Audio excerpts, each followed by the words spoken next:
from the Vintage Chill Volume 3 Autumn album. That was Fluff, featuring Tina B. The name of the composition, Late Night. 6, 5, 4, 3. Hello everyone, welcome to Knowledge is Power. I'm Wanda Miller, the host, and we are continuing this week with the Human Trafficking Awareness series. January is National Human Trafficking Awareness Month. January 11th was Human Trafficking Awareness Day. And because we do have a lot of human trafficking in the county, we have a lot of great people that are addressing the issue too, but it's really not that well known because so many people just think of like the movie Taken and and those are like the sensationalized stories, but there are like Dr. Sherry Kim was here the first week, and as she made everyone aware, it can be as simple as the kids that are going around selling magazines to your door. They are more than likely human trafficked. So this can be a very insidious kind of thing, and it can be very covert as well. So we are going to continue the series. We had to break it last week because of Jen Kreider got sick with this virus that doesn't want to go away. So we had the lovely Annie Clark on, who is running for city council, and I do have my little Annie Clark button on. And the show is endorsing Ann Clark for city council. I've made that announcement on the Facebook page.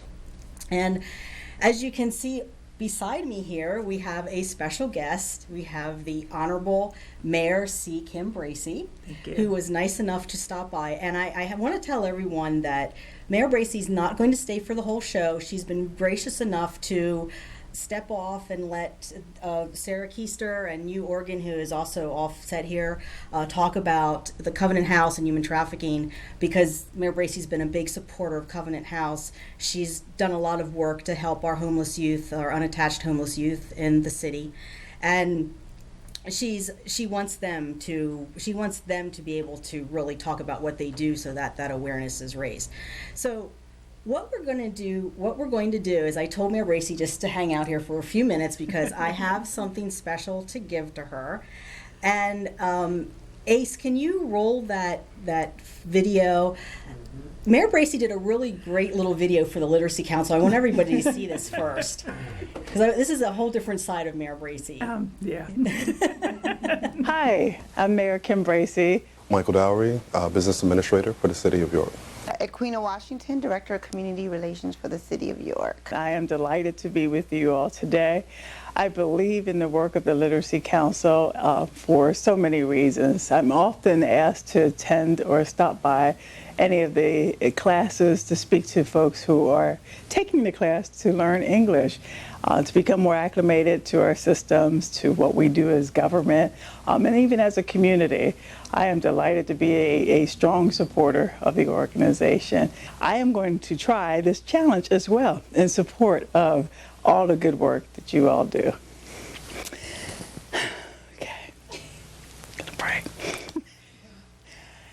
Z, Y, X, W, V, U, T, S, R, Q, P, O, M, N. Is there nothing here I can cheat with? M,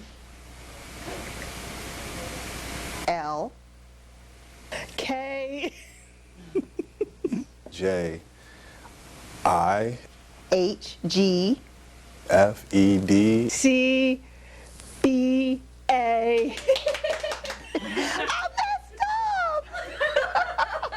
But it goes to show you how very hard it is when someone's trying to think and someone doesn't know our language, or someone does not know the English language, or someone's a new learner to the English language, or someone's learning how to read or write, and how hard they have to think about something when you're not used to thinking of something. Yep, that was me. Yeah, that was great. And the reason I wanted to show that was actually twofold. I want people to be aware that, and I say this on every show, people that follow the show know that I'm a big supporter of looking at things from a three-dimensional perspective. nothing exists in a vacuum. Nothing is just one perspective. There's a whole lot of different perspectives that go up to make a whole.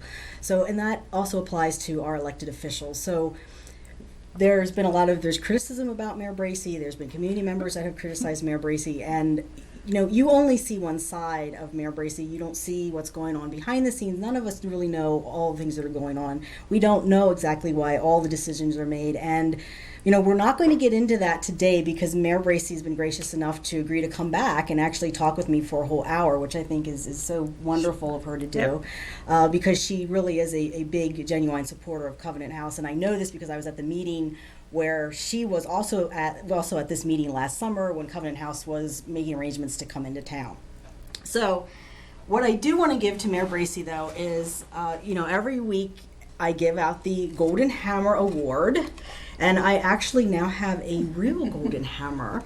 And I made this all by myself. So see, I don't have many skills, but I can at least paint a hammer and put it on a plaque.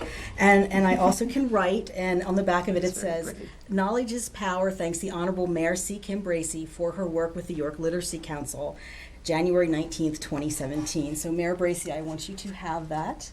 Thank you very much, and thank you for all the work that you do for the Literacy Council. I don't think York County really understands nor appreciates what they do. They do such good work, and giving someone the gift of reading just opens their world so much. So particularly when they're coming from another country or just don't understand. I'm honored to be a supporter of the Literacy Council, and thank you for the Golden Hammer. You're so Appreciate welcome. it, Wanda. You're very welcome. And I will come back and talk with you more about all things York or whatever it is you want to discuss. We are delighted to have Covenant House in our community right now, and I would love for them to tell you more about what they do, and to definitely continue the discussion you're having about trafficked individuals.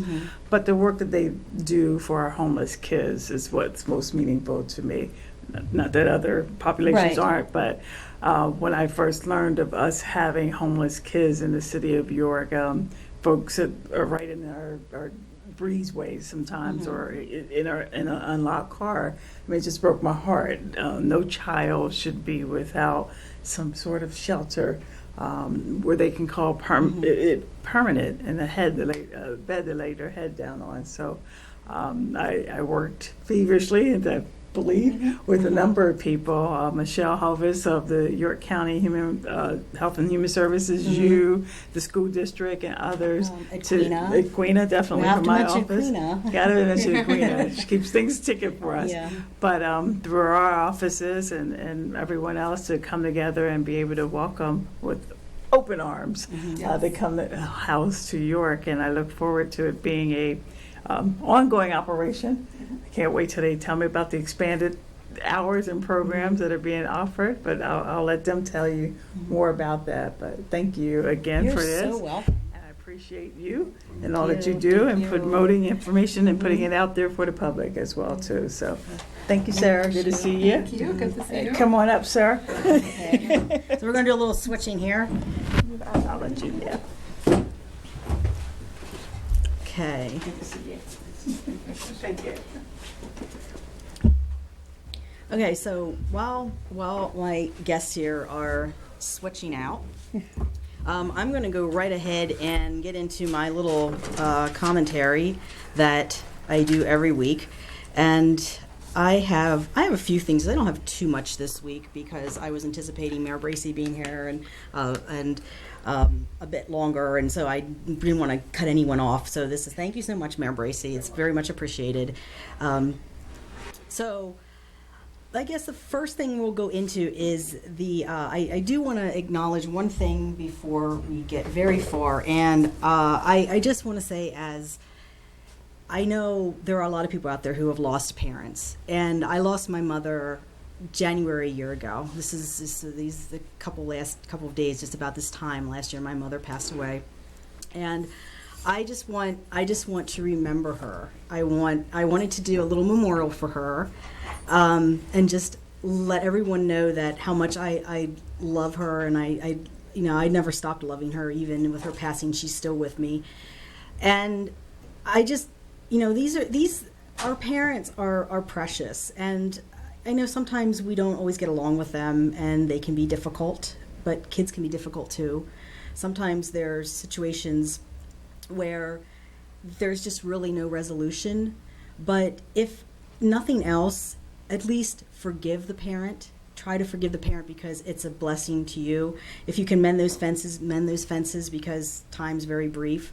My mom I'm the person I am today because of my mom. My mom did not have a very good end of life because of the guardianship issue, but my mom was a big fan of E.T. And she was also,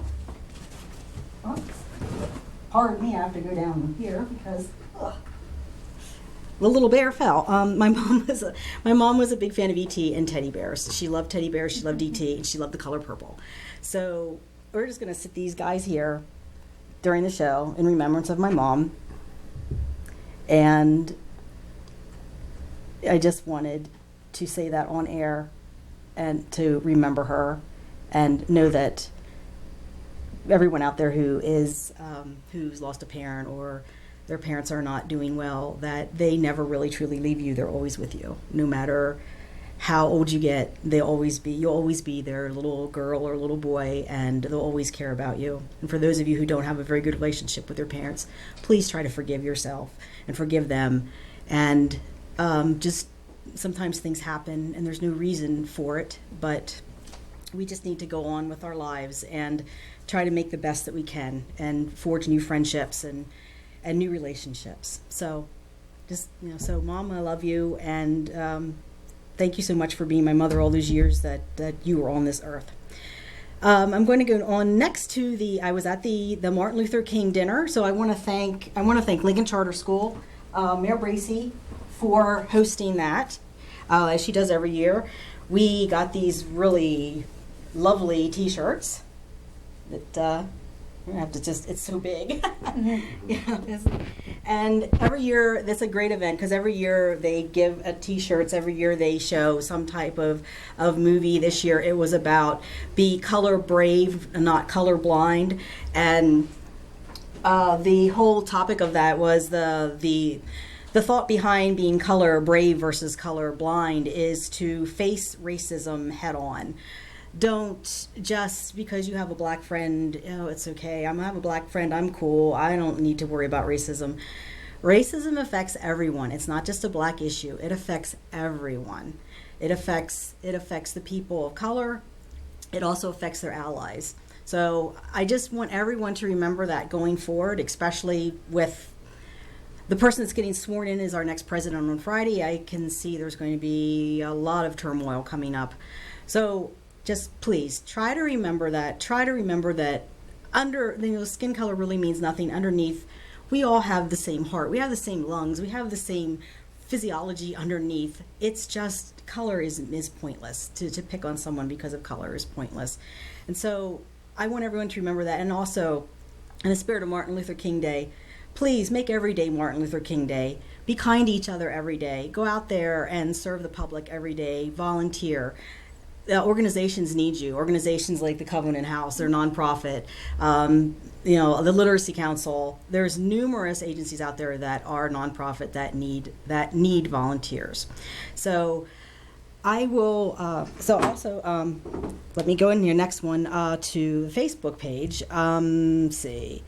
I have a link finally for our Facebook page for the Knowledge is Power fan Facebook page, and it is, can you put that up there for me, Ace, please? It is https colon and www.facebook.com/knowledge is power York PA / or you can also just Google Knowledge is Power York PA, and that'll get you there too, because I tried both of them, and both of them got me to the page.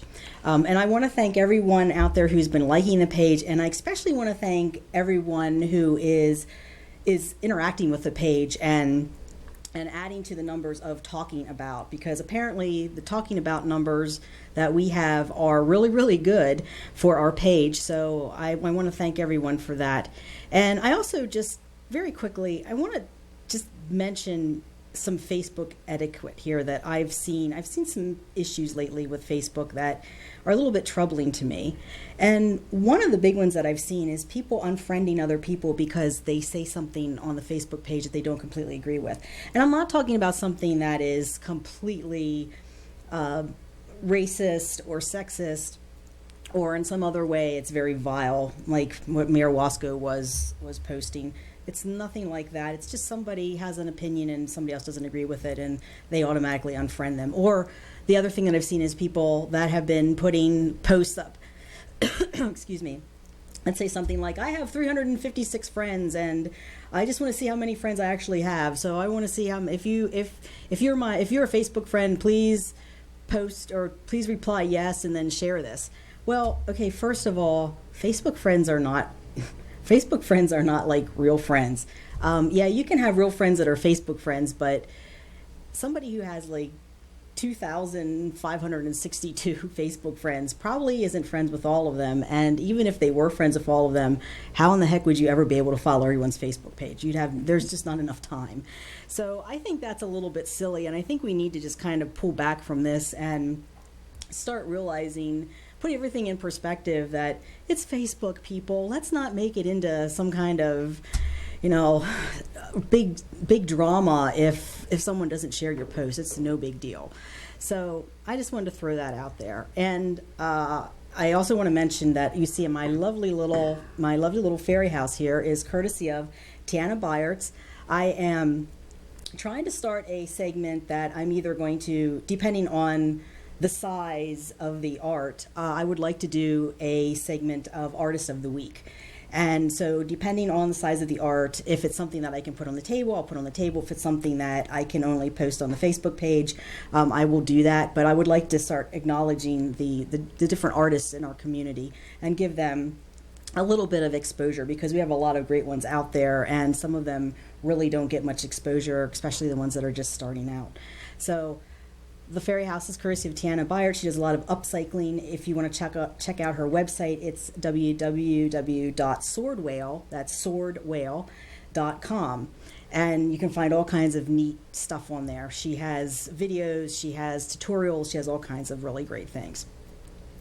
All right, next on the list here is we have my friend here, Stinky, is back. And of course, I'm going to put on my SEIU hat, and I'm going to have I have some pictures of the rally that took place last month, December 19th, on the eve of all of the UC centers being, or the a large amount of UC centers being shut down across the state, which was, the charge was led by Senator Scott Wagner. And I'm just going to let you look at these pictures, because I want everyone to look at these pictures and remind yourself that there's always faces behind these issues. It's easy for a politician to just spin it, oh, well, I'm just going to close this down or close that down and save a lot of money. But they don't talk about the people that are impacted. And I want people to think about the people that are impacted. There are people that have cancer, that now have lost their health care. And what are they going to do? There are people that have mortgages. They have car payments. They have college payments for their kids. They have all kinds of things going on, and now everything's stopped. So I'm keeping in contact with representatives from the SEIU, and they're giving me updates.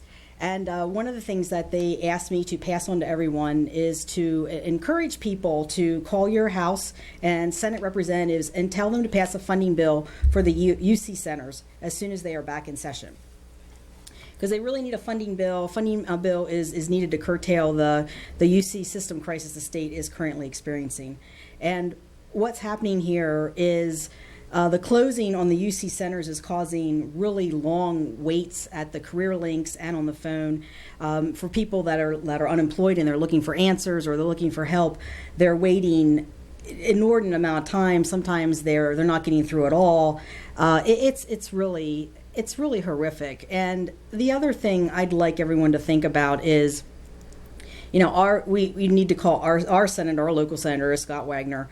So when you call him, just telling him that these people are suffering is not going to get through, because obviously if he really cared about the people, he wouldn't have been shouting to shut them down, and led the charge to shut them down.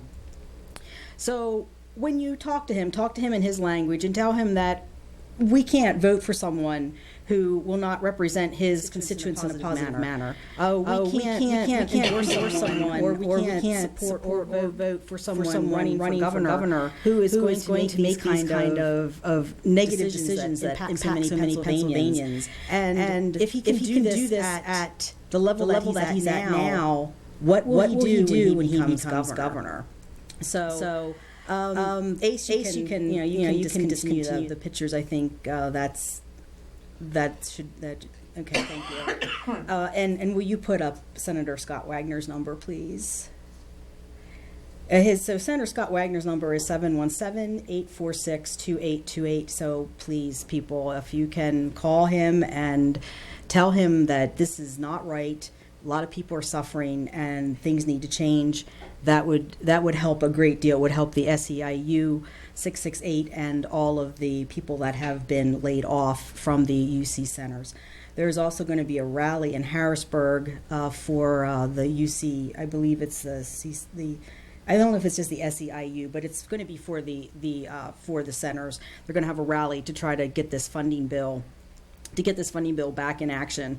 So that's something you might want to check out too, if you can go up there and show them support. Unfortunately, I won't be able to. I have I have an appointment. Actually, I can't cancel, so I won't be able to make it. But maybe some people can. So that's all I really have. Mayor Bracey already got the golden hammer, so I'm going to just go right into this with my two guests here. I have beside me, I have you, Organ, and you are the Associate Executive Director. Mm-hmm. And then Sarah Keister, who is the Program Outreach. Program Coordinator. Okay, she's the Program Coordinator for Covenant House. Yes.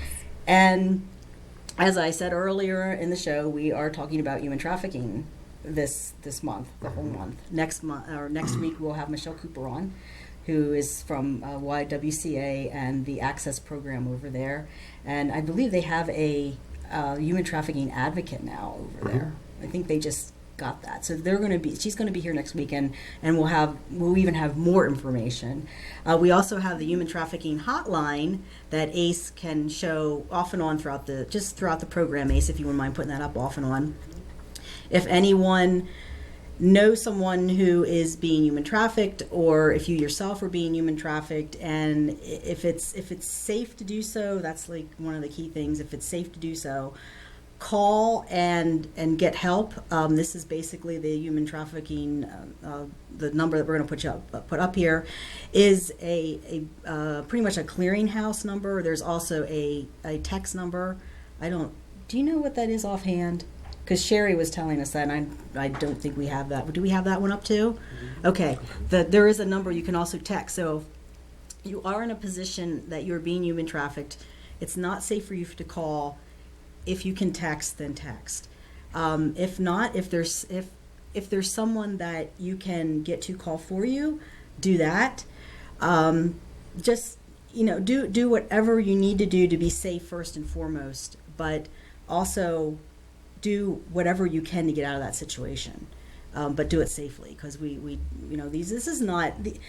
I think one of the important things to stress is that the people that are running these human trafficking rings are not really very nice people, and they don't play. They're not playing. They're very serious about this. So I'm going to just turn it over and let you guys talk about what you do at Covenant House, why this is such an issue, what can we do about it. Just give us. Just educate us, give us this information, and so we can raise some awareness of this topic. Okay. So at Covenant House, we're the largest nonprofit shelter provider for runaway and homeless trafficked youth 21 and under. We recently came to York in September, and we operate a drop-in center here in York for runaway, homeless, and trafficked youth.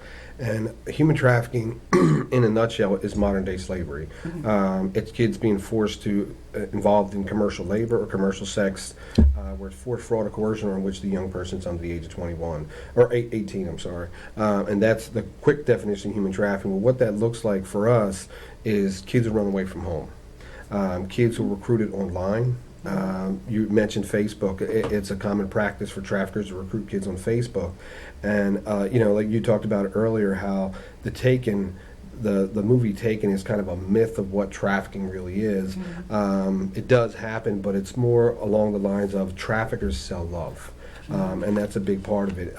Whether it's a runaway kid, a homeless youth, they find whatever's missing in a youth's life, and they promise this kid that they can fill that need. So whether it's shelter, whether it's food, whatever it may be, whatever they're not getting at home, they're going to tell this kid, we can fill that need. And before the kid realizes what's happening, it's too late. They've caught up in this trafficking. Maybe they're not even in their county anymore, and they're being sold on the internet, on Backpage.com, or at hotel rooms, or along truck stops, or on street corners.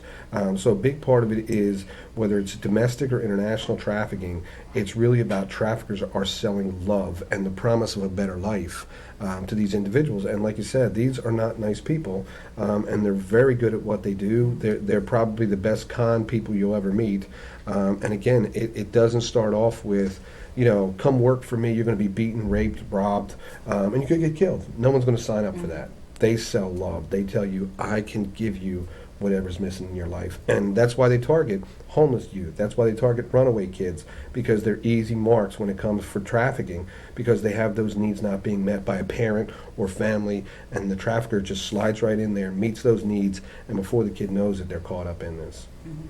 So, okay, if you, as far as being a parent, and if you are a concerned parent, you're not one of those parents that is, intentionally neglecting your child, or you're paying attention.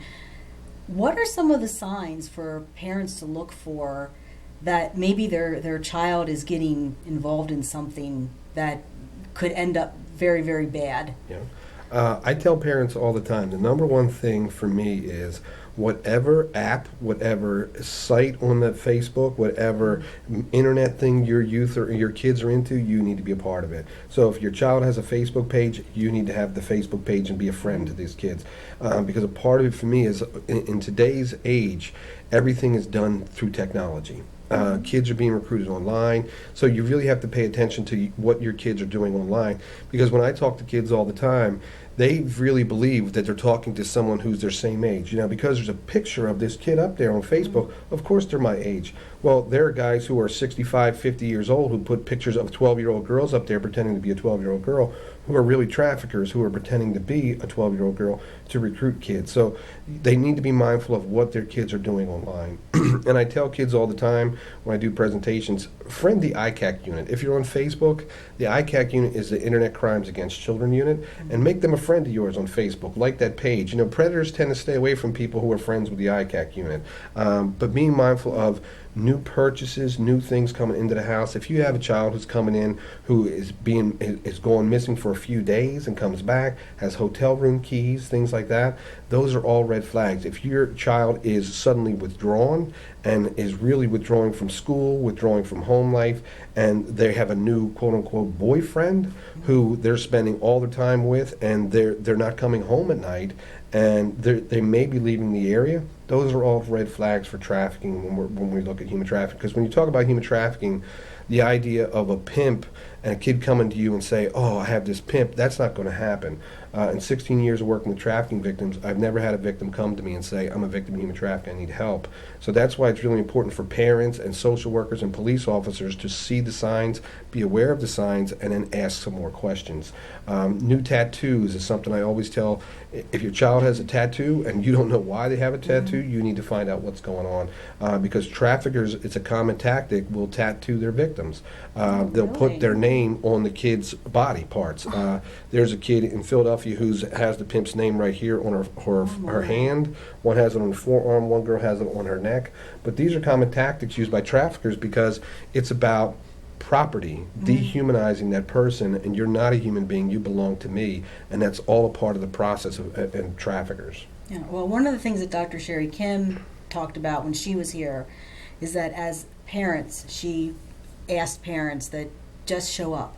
Show up. Absolutely. You don't have to do it every single swim practice or whatever the kid's involved with, but be enough of a presence that you're there, that you're sending that message that I am involved in my child's life, they're not such an easy target. Yeah, Right. yeah. And the other thing too is to be open to a conversation, because a lot of times kids get caught up, and by the time they realize they're so afraid that whatever they did, their parents will never forgive them, that they can't talk to their parents about. Because a common tactic will be used by traffickers will be they'll talk to a kid, via texting and things like that, and they'll coerce a kid into sending pictures of themselves, partially dressed, undressed, things like that, and then they'll use these against the kids. Say, I got pictures of you, and if you don't want your parents to see these, then you're going to do what I tell you to do. So having those kind of conversations and not being afraid to say what's going on, and so that you're open to the conversation. And it's a hard conversation. It's not an easy conversation, but I'd rather have your child come to you and talk to you, hey, I took these pictures, this guy has these pictures, and now he's threatening to use them against me,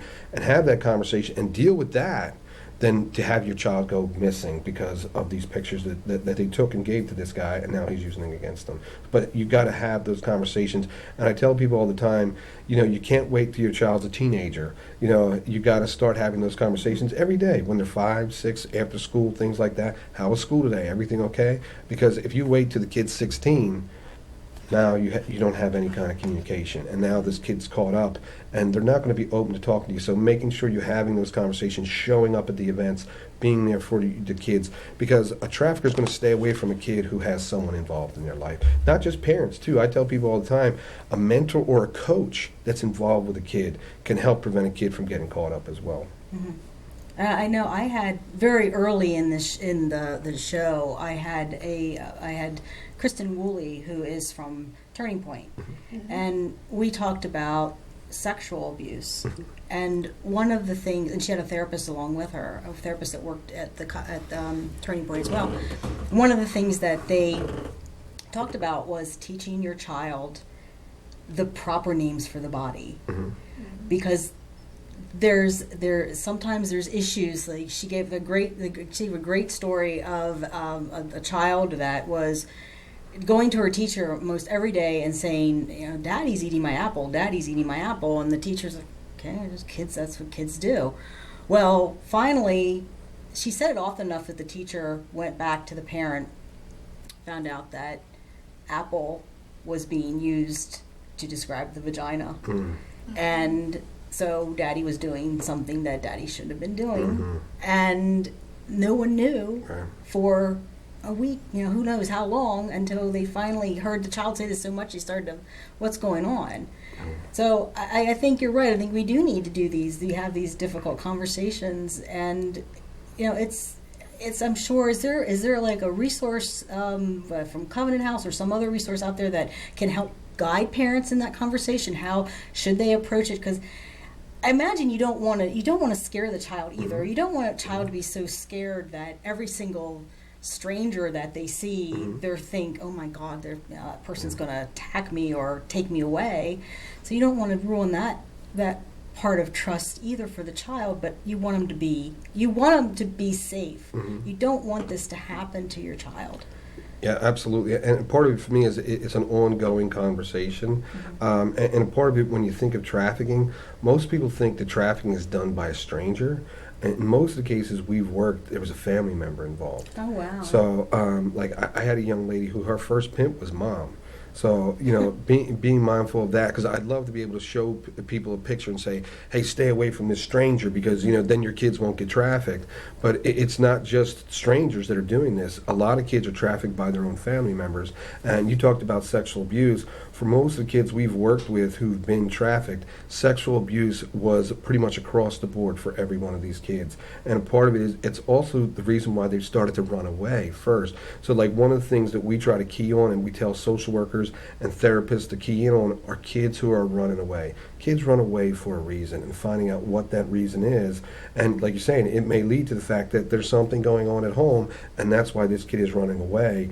So having those difficult conversations and honest conversations with kids, because traffickers are recruiting kids as young as 12 years of age. So that's 7th grade. So if we wait till they're in high school to start having conversations about this stuff, it might be too late. Traffickers start at 12 and 11 years of age to start to recruit kids into the life of trafficking.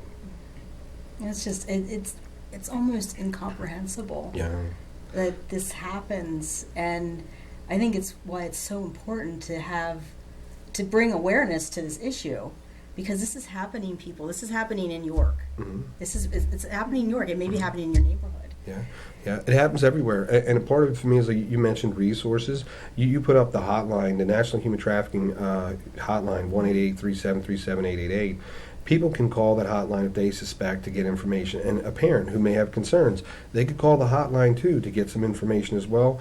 There are a number of resources on the hotline as well, and they have a website, I think it's rescueandrestore.org, where you can get pamphlets, brochures, things like that, and download them for free as well. And then for kids in York who are struggling, or parents who may be struggling with youth, we're here in York. We have a drop-in center. They can bring kids by. If they can't have the conversation, we can talk to the kid. And a part of it for us is if a kid is going to run away, we'd rather they run to the drop-in center, and we can talk to them and find out what's going on, as opposed to them being out in the street where they're vulnerable to being trafficked. So if you can't have the conversation and you're really concerned about your child, we're here, and that's what we're here for. So you can bring the kids, and we'll have those conversations with your child to find out what's going on, and even get them more involved in other things that are positive, because that's the biggest thing to keep kids out of this life, is having adults, positive adults, who are involved in their life, who are asking questions, who are looking out for their best interests. And that's going to be one of the biggest things to prevent these kids from getting caught up in trafficking. And I can speak for the human trafficking hotline, because before Sarah came on the first show, actually I think it was the first show that Sherry Kim did on this, which was months ago. I actually called them, and I talked to one of the female representative and explained what I was doing and what I wanted. And they are a wealth of information, incredible wealth of information, because I wanted to make sure that I try to make sure that I don't give out false information. And she was the one who told me, if the person can call, have them call. It's always better if they can call, if the person's being victimized can call. But if that's not safe, then someone else can pick up the mantle for them and help them out. Absolutely. So, and now I'm going to go over here to Sarah, because Sarah was telling me before the show, and you as well, that you have one of your youngsters from Covenant House is having a milestone. Yes. They're going to college. They were accepted to Bloomsburg University. One of our 18-year-olds was accepted. So she is packing up and going to register for classes on Monday and get into her dorm tomorrow and set out on, as she puts it, getting her life together. Aww. Which is what she's called this. Yeah. So we're very excited for her. And when she came to us, she had the idea. She graduated from high school. Excuse me. She had ambitions of going to college, and had worked very closely with one of our outreach workers to really make this dream a reality. So everything from application to financial aid to SATs, everything. So we are very, very proud of her. Well, and why don't you talk a little bit about Covenant House and all the things you do, because you actually gave me the 5-minute tour, which was really great, and they're an amazing organization. I actually knew about Covenant House before a chapter came into York. I had known about what they've done and things, and exactly what the organization's about. But for those people who don't know, why don't you talk a little bit about what Covenant House is and what you guys do, because you do some fabulous stuff that I'm sure the community isn't aware of. Well, thank you. As we mentioned, we are a sanctuary drop-in center. So sanctuary meaning that we're a safe place for youth 21 and younger to come. Youth are met at the door by one of the staff, including Hugh when he's there. We greet them, we have them sign in, and then it's really about what they need that particular day. If they're new to the center, very first question we ask them is, are you hungry? You want to get something to eat?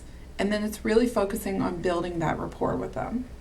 Because we're saying, when we're dealing with some of these tough issues, like runaway, human trafficking, drug use, things like that, you need to have a strong rapport with these youth if you're ever going to have any honest conversations and help them to make change. So from there, if we have any returning youth, we do job training with them. So we actually started last month, so this is our second month, doing what we call Cov Corner groups. So it's 45-minute groups every Tuesday, and those groups focus on, we just did a group on interview preparation, resume building, basic life skills. How do we fold laundry? We're going to start the cooking next month, so that'll be interesting. But the idea is that we're not a one-stop shop. We want the youth to feel the ownership that they can have these, they can learn these skills and then use them. So we want to give them those tools. And that's a lot of what we do at Covenant House. As I mentioned, we have the young lady who's going to school, so we do help with getting them back into school, finding jobs, searching for them, transportation, and then also helping them find suitable and affordable housing. We do have a couple youth who have found housing and they're on their own and they're doing well, and we don't just drop them at that point. They're always family members. So what that means is we also do a level of aftercare with them. So about once a week we're going out to their homes, we're checking in, seeing if they need anything, and then providing maybe some of those more complex life skills in in-home training almost. Yeah. So that they're able to get those skills and maintain what they've worked so hard for. So for the young lady who's going to college, she already set up a Skype account. She gave us her information. She knows that once a week we will Skype with her to see how things are going, be able to help her navigate through, time management, budgeting, things like that. But she's also been proactive herself, and we encourage that. So she has actually sought out counseling on campus to be able to see what their services offer. She knows about the medical facilities. So she definitely made it clear to us that, we can help her, but she wants to learn how to do it too. Mm-hmm. And I think one of the good points that you're making here is, and this just isn't for the young people that come to Covenant House. This is for anyone who is having some kind of issue. If you have a mental health issue, because I've said this over and over again, there's nothing wrong with support. There's nothing wrong with help. It doesn't make you weak. It doesn't make you stupid or incompetent because you have a team behind you. It's great to have a team behind you because that will help ensure your success. And I know one of the things that I loved about, I met you last summer when they were talking about Covenant House coming in, and you was talking about this, and I had a little conversation afterwards. And one of the things that I remember you saying was, he'll have people come that have social work degrees and have had all this experience, and 9 times out of 10, he's not going to hire that person. And he's not going to hire that person because he needs people that will think outside the box. He needs people that are going to be flexible, because the population that you're dealing with, these kids that you're dealing with, they're not dumb. I think we need to impress that too. They're not dumb kids. No. These are very smart kids. They just somewhere along their path, they had a misstep.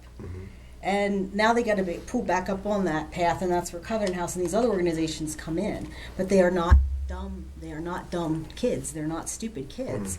There's just, sometimes life happens. And I just can you talk a little bit about that? Because I think that's great, that the whole think outside the box, and how Covenant House does that with the youngsters. Yeah, absolutely. Because like you said, with the young people we work with, there's, people think we work with bad kids all day long. And honestly, I've been doing this for 16 years now, and not a bad kid in a bunch. Angry kids, sure, frustrated kids who may be suffering from depression, trauma, not a bad kid in a bunch. And a part of it is, like you said, once these kids are given the supports and there are people behind them saying, you can do this stuff, we have this young lady who's going to go to college. We have almost 9 kids in college in all different parts of Pennsylvania right now. We have a kid who used to live with us who's now a police officer in the district where our shelter is in Philadelphia. So given the proper supports, and a lot of times it's through no fault of their own, because the family has been broken down, these kids end up on the street because they have nowhere to go at 18. So it's great to have that structure, and we'll provide structure. But one of the things I tell people all the time is, in working with these youth, they've been burned by a lot of adults. So you have to build trust. Trust is key. So you have to think outside the box. They've seen more social workers, therapists, psychiatrists than you or I will ever see in our lifetime. So if you bring them into your office and you sit them down and say, well, let's have a conversation, chances are their defense mechanisms are going up. They're not going to talk. But, you play spades. You play spades with the kids. You play Uno. Uno's big at the drop-in right now. And then defenses are down, and they start to share about what's going on, and you can have conversations. Or you play a game of basketball. You have to get out of the box of, you sit across the desk, I ask the questions, you answer the questions. Because these kids have been burned by a lot of adults. And, in order for them to build trust, you've got to spend the time. You got to find out what they want to do and spend the time doing those things with them, and then they'll start to open up as to what's going on. And like I said, when we look to hire staff, it's not a social work degree. We look for people who have the heart to do this work and who are good thinkers and are willing to be flexible with the young people we work with, because there's nothing slow about the kids we work with. A lot of them are very sharp young people who just need support. Yeah, and if you think about this, and again, let's do this a three-dimensional and look at all these different perspectives here and all these different aspects of this issue. These kids, think about what they are, try to get in their head for a minute. Think about what they're dealing with every single day. They're being traumatized every single day. They're being trafficked every single day, sexually, probably more than likely sexually. They don't know who to trust. But somehow they survive and they find their way to the Covenant House. Now right there, that says a whole lot about these kids and their constitutions, that they survive that, because I don't know how many adults could survive that. And find their way to an organization like Covenant House and make it to Bloomsburg College or make it into the police force. So obviously these are not dumb people. These are kids that have had a rough time of it. Like I said, they've had a path that they've had a misstep on that path. But the big thing is the trauma. The trauma is the big thing. And when you have trauma, because people will watch a show, no, I have PTSD and I can speak, I haven't had this kind of severe trauma. But trauma manifests pretty much the same way. It can be severe, it can be not so severe, but it makes it screws with your judgment. It makes you not trust. It does a lot of things. So to have a child or a young person who's had that kind of severe psychological badgering come to you guys, trust you enough that they are now going to Bloomsburg. That's incredible. That's really incredible. It's amazing. I mean, really, seriously think about that, everyone. That is an incredible feat. Because there are people that are come from good families and they're, quote, well-adjusted, that can't make it to college. And this young woman did. Yeah. So kudos to her. Yeah, we are very proud of her. Yep. Yeah, we work with a lot of amazing kids, and the thing that impresses me the most is through everything that these kids have been through, when you ask them what they want to do, most of them want to help people. Some are going to be social workers, therapists. We have kids in school right now who are learning how to be social workers and therapists, because despite everything they've been through, they now want to learn to help other people. And that, to me, is amazing. We've had kids who served in the military who have been killed in action in the military. Even after everything they've been through, they wanted to serve this country. So they're amazing, amazing young people we work with. It is. And Covenant House is an amazing place. What's next for Covenant House? Are you guys expanding? Are you doing things in addition to the drop-in center, shelters? What's going on in the future here? Yeah, we'd like to expand our shelter, or our drop-in center hours, and then our big plan is that we'd love to get beds here in York, because there are kids who need shelter here in York. That would be the next step, hopefully, in addition to our outreach and our drop-in center. We'd love to expand so that we'd be able to house, roughly 10 kids here in York at a shelter here. So that would be our next step, and that's something that we're working towards. One of the things we're working on right now, more recent, is Safe Harbor for human trafficking. There in Pennsylvania, there is no law to protect kids under the age of 18 who've been victims of human trafficking, so they can be charged as criminals. They can be charged with prostitution charges, things like that. So next week, we'll be in Harrisburg with advocates from across Pennsylvania to advocate for the passing of a safe harbor legislation so that these young youth who are trafficked won't get criminal records. They'll be receive services instead, so they'll be referred for counseling, they'll get the treatment, things like that, as opposed to getting a jail cell or a record. So that's next Wednesday, the 25th, will be in Harrisburg. So if anyone would like to join us, we would certainly appreciate if you could show up in Harrisburg to advocate for our safe harbor. But that's something we're doing just, like I said, next week. But our eventual goal here is to be able to provide shelter in York as well. Yeah, I know. One of the things that I found an article from HuffPost, and the woman who wrote it was really interesting. They talked about human trafficking, but they talked it from the perspective of the young black women, young non-white, people of color, young women of color, who are they're having this to from the trafficking to the prison, and they're being re-victimized. They're being victimized first by the traffickers, and yeah, I mean that's difficult. It's a very difficult issue. But I know if someone came to me and put a gun to my head and said, either you stab that person or I shoot you, I'm probably going to stab the person because it's my life. Right. I mean, that's a survival, people will people like to say, oh no, I'd be higher than that. Okay, well, if you're in that position, it might be different. It's easy to say what you will do. You don't know what you'll do until you're in that position. Yeah. So that's a real issue too, that re-victimization. And I know, Sarah, when you were here last time, they didn't pass that. It was held. Yeah, it was held. Yeah, it was just like Libre's law. Yeah, it's which drives me nuts because I see so many nonprofits getting behind this really great legislation for different things, and they work so hard, and then the powers that be are like, well, we're gone on vacation now, so you just have to hold up, and hopefully we'll pass it next year for you. So that's still in the works. There was another piece of legislation passed, though, wasn't there? Wasn't there something else passed? There was two. I think there was two pieces to that. I think there was another piece too, and I'm trying to remember what it was because Dr. Kim was on. We were talking a little bit about this, and there's so much of this legislation going around, but there was another piece, and I'm trying to remember exactly what that was. But what you're talking about, that specific piece wasn't passed. But the more general bill was. There was a more general bill passed about human trafficking. Yeah, a human trafficking law was changed about 2 years ago, I guess it was, and that law passed. Yeah. Senator Greenleaf sponsored that bill. It. And that overhauled the human trafficking law for the state of Pennsylvania. That's what I'm talking about. And it actually put sex trafficking in the law because prior to that it didn't even exist in Pennsylvania in the law. And it increased the penalties and things. So that overhauled the law in Pennsylvania.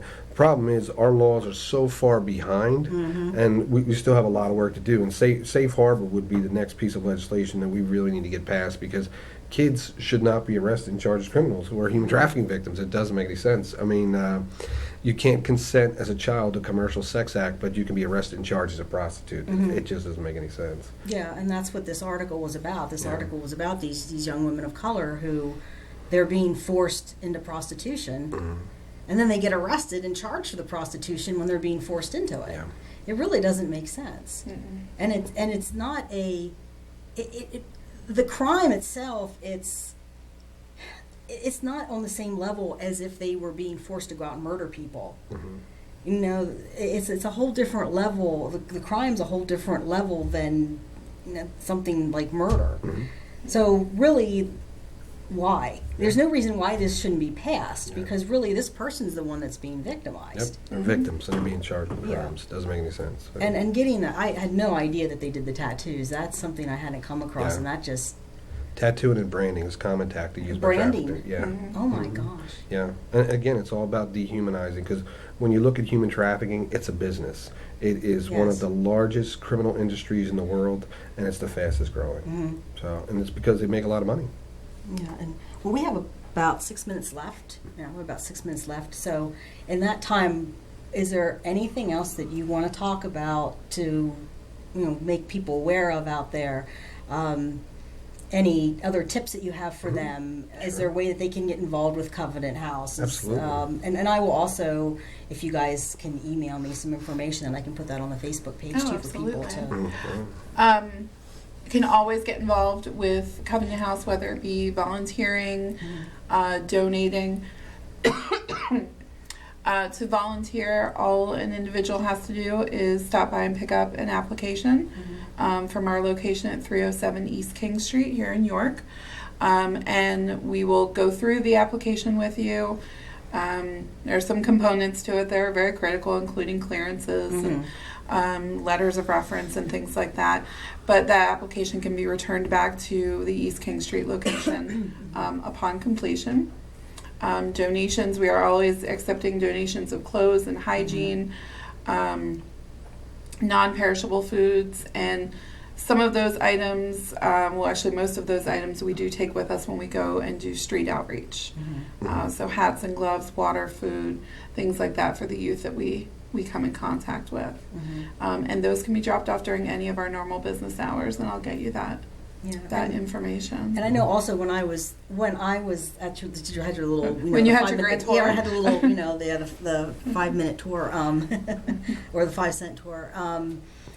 One of the things that's really great when you go into Covenant House is they have showers there. Yes. And they have the bagged clothes because of the bed bug thing. It's like, I've seen this.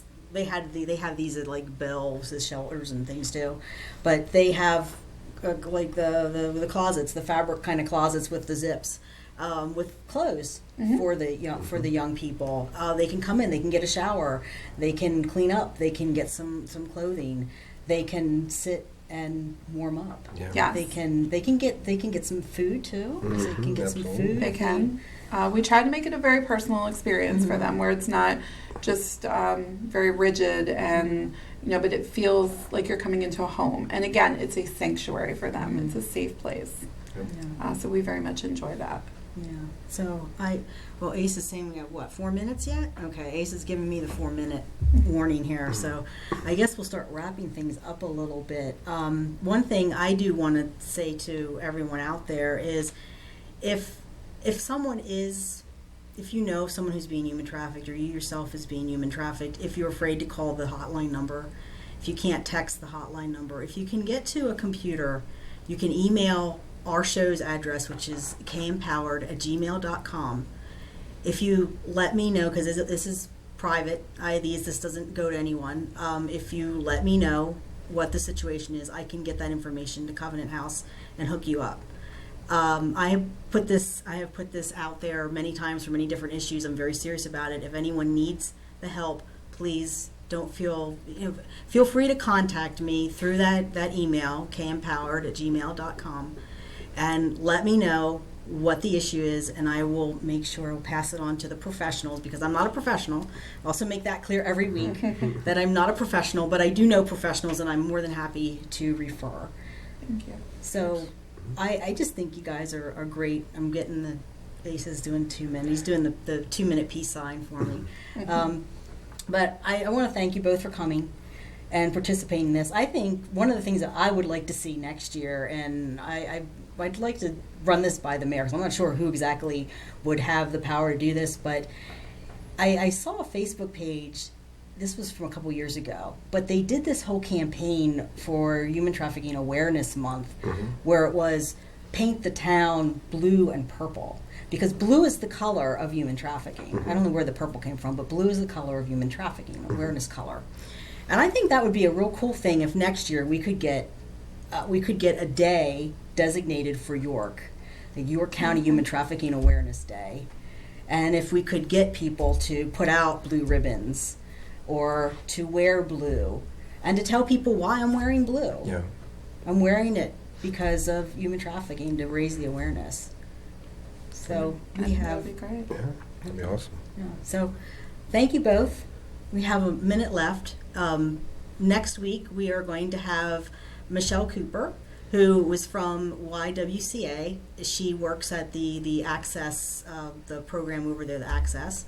for domestic violence victims, and she's also involved in the human trafficking task force. They have a human trafficking advocate now, so she's going to come and she's going to talk about all these things and some of the myths about the human trafficking task force. Apparently, there's been issues that the human trafficking task force isn't open to the public, and it just really I don't understand why that's such an issue. I mean, it should be obvious why it's not open to the public, but some people will complain. So she's going to talk about that, and she's going to talk about other things. And we are all Ace is like this. Am I supposed to wave bye-bye now, Ace, or you count me down? Okay, Ace is counting me down now. So I want to thank everyone for.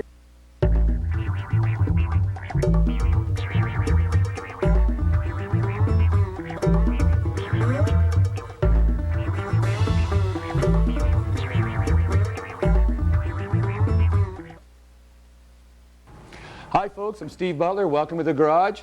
Today's show, we're going to show you how to make this modern contemporary coffee table. It's made out of a single sheet of plywood, a few tools involved, a couple of screws.